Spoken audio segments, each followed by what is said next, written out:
Well, good morning, everyone. It is Dave and Bo, and it is November the 30th, 2025. This is episode 51 of This Week in the Garden. Bo can't believe it either. Next week is our last week for season 3, and we're going to take a look around, see what's happening this week. We had a lot of changes in the garden, which is awesome. This is the time of year, of course, where we can do our pruning and transplanting and things like that. So while Bo works on that ear, we're going to go around and take a look at what's happening. So over here, not a whole lot is happening. We've got the paper whites that have come up. These are paper whites that have been in the ground for a couple of years. It looks like, though, the good news is we do have at least one blossom coming up. Normally they don't repeat blooming that well. If you're looking for paper white blooms, it's always best to buy new bulbs every year. And also, hey, take a look. Spoke too soon. There's another bud in the back. It takes about 6 weeks for them to bloom when you buy them from bulb and put them inside. Back here, not a whole lot is going on, except I bought some things. I know. I bought a white azalea and a couple of the variegated carex, along with some pansies and viola. This is crown white, and this is just a purple viola. Everything else is looking okay. There are a couple things missing. I'll point those out in the yard, but everything here is going dormant. Once again, it's November 30th, so starting tomorrow, I'm going to start pruning some roses back, probably the ones in the front yard, and those are primarily the David Austin roses. I'm also going to, as I started doing this morning, pruning the Japanese maples. This one here, Orange Dream, is a little bit more protected. I don't have as many leaves falling off as some of the ones that are more exposed to the weather. So this one will probably be pruned a little bit later. We do have some nice blooms over here on the viola. We've got a lot of foliage coming up on the leucosium. We still have even some blooms on the creeping geranium. So this is the big deal. I have reset, at least from this point here, the rocks. I went through, took me about, 3 to 4 days, about 2 hours each day, pulled the rocks out, weeded underneath them, and that's where I'm ended. I'm about 1.5 feet, 2 feet short of rocks, and those will come up from other parts of the yard where I put them, so I'm not too worried about completing that. But this is what I did this week, and I think this is the first time in like 3 years that these have been free of any weeds. So I'm really pleased, and I love interconnecting the rocks and making them look like a really awesome planter. And I think it turned out really good, so I'm very pleased with that. What else did I do this week? I'm going to be pruning that Japanese maple there, probably also shifting it either forward a little bit or back, but the pittosporum is overhanging it a little bit too much, and it's not in the right area. So I might bring it right up to the bricks. Now over here, this is where I also spent a lot of time. A couple weeks ago, I moved the Shishigashira over here. It was in that hole over there, and I went ahead, pruned it back and everything to compensate for any root loss. Got it watered in well, put in a lot of new acid soil around as well. And I also finally transplanted the Chamaecyparis if you can hear the ice cream man driving by. It's awful cold and early for the ice cream man. We've got a little bit of ajuga here as well. So I'm going to do some ajuga around the edges here, around the base. And I also moved the Shasta daisies and I split those. They were back here behind the pomegranate bush. So those got split. I also put in one of the New Guinea impatiens. I thought that foliage contrast would be pretty nice. And in the background, I've got a couple of the ferns that I dug up from the rock area. So I'm hoping those will take. I'll do a couple more back over to the right and kind of have a semi-hedge in the back of the ferns. Plumeria still looking great. Hasn't really lost any leaves per se.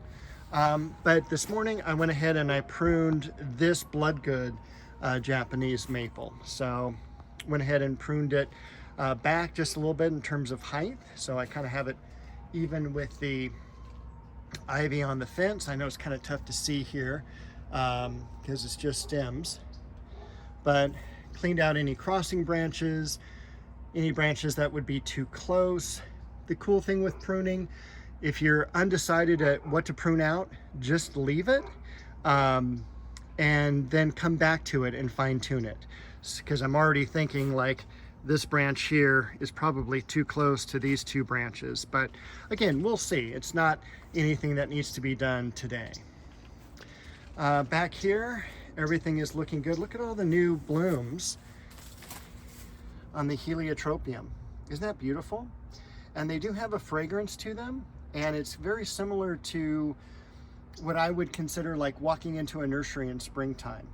It's not an overpowering scent. You have to be right up to the plant to smell it, but it's really amazing. And there's another bloom here and one up here. So that's doing really good. Stepping back, you can see some of the foliage has dropped from the Chiananthus, the Chinese fringe tree, but it's still a little bit early to prune that. But that's done extremely well this year. It's been in the ground 2.5 years, so we're heading into the 3rd year pretty soon where we should have some really nice growth on it. And I probably need to stake it a little bit because it's bent a little bit. All right, the seedling guava, that needs to get transplanted and out of here.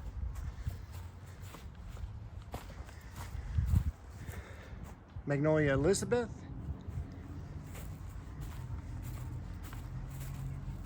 Over here we got the Sangugaku. A lot of foliage dropping on that. You can kind of see it down beneath the tree. And I was hoping for more of a color change on this tree, but just nothing this year. Over here, got a lot of ajuga. The Westringia we saw last week. The Acacia cousinette. Looks like it made the okay through the transplanting, maybe lost one branch there in the back. But other than that, everything's looking good. Look at that incredible blood lily, Hemananthus. And we'll cruise around inside. I haven't done much over here this week because I've been moving rocks. Most of the flowers here are done, so I might end up pruning this section pretty early. Might be, yeah, I think that's actually a good idea. So at least into the back, the gold medal, that's still producing some blooms. And again, tomorrow's like December 1st to make the people back east jealous.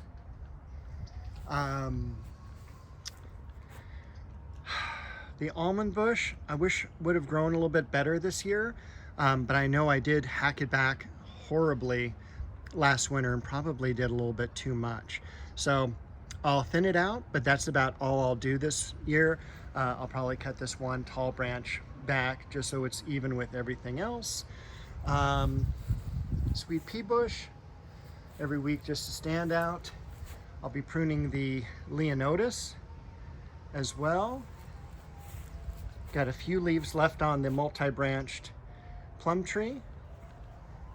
You can see Duet still blooming. I'm gonna move these lilies here. The tree lilies, they did really great, but they also blocked the Queen Elizabeth. Look at those beautiful blooms. I think 1954 is when Queen Elizabeth was produced out on the market. So probably also the same year she took the throne, I think 1954 or so. No, I actually probably incorrected that, so don't quote me. Bo has decided to join us because she wants to make sure we're not cutting back any of that catmint that she's in front of. That is her favorite thing, to just go and chew and pull. And we'll just watch Bo a little bit, a little ASMR there.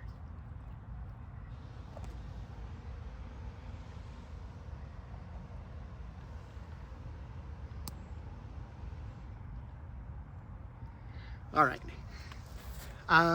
let's see, the cherry tree, about dormant. Also the foliage turning really light on the apricot.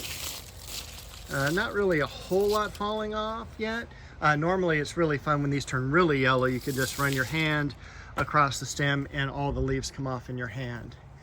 So we're gonna prune the red dragon Japanese maple today.